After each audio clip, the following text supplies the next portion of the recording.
9 pesawat tempur Rusia hancur di pangkalan Crimea.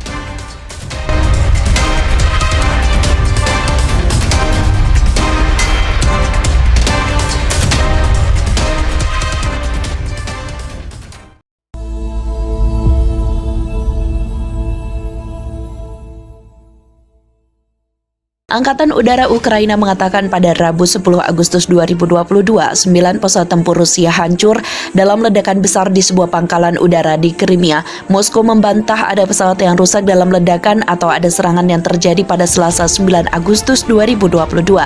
Pejabat Ukraina tidak secara terbuka mengklaim bertanggung jawab atas ledakan tersebut. Hanya saja Kiev mengolok-olok penjelasan Moskow bahwa amunisi di pangkalan udara Saki terbakar dan meledak. Dalam pidato video malam beberapa waktu setelah ledakan, Presiden Ukraina Volodymyr Zelensky bersumpah untuk merebut kembali semenanjung itu.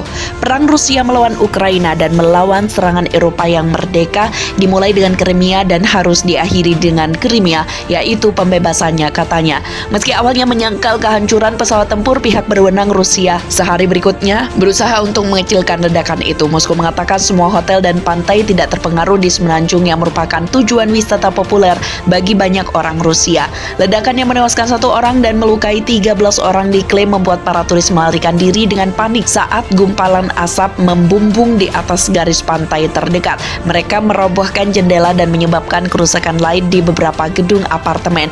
Pesawat-pesawat tempur Rusia telah menggunakan pangkalan Saki sebagai lokasi awal dalam usaha menyerang daerah-daerah di selatan Ukraina dalam waktu singkat. Para pejabat di Moskow telah lama memperingatkan Ukraina bahwa setiap serangan terhadap Crimea akan memicu pembalasan besar-besaran terhadap serangan terhadap Kiev.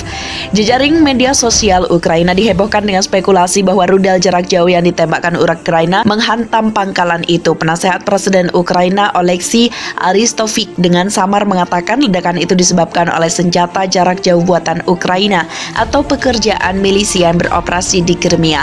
Pangkalan di semenanjung Laut Hitam yang menjutai di selatan Ukraina setidaknya berjarak 200 km dari posisi terdekat Ukraina. Wilayah ini di luar jangkauan rudal yang dipasok oleh AS untuk digunakan dalam sistem artileri roket mobilitas tinggi M14 HIMARS. Militer Ukraina telah berhasil menggunakan rudal-rudal dengan jangkauan 80 km untuk menargetkan gudang amunisi dan bahan bakar, jembatan strategis, dan target utama lainnya di wilayah yang diduduki Rusia. HIMARS juga bisa menembakkan roket jarak jauh dengan jangkauan hingga 300 km sesuai dengan keinginan Ukraina. Militer Ukraina juga mungkin telah menggunakan rudal anti kapal Harpoon yang dipasok barat. Senjata ini dapat digunakan terhadap target darat dan memiliki jangkauan sekitar 300 km. Kiev resmi bungkam tentang hal itu, tetapi secara tidak resmi militer mengakui bahwa itu adalah serangan Ukraina, kata analis militer Ukraina oleh Zhdanov.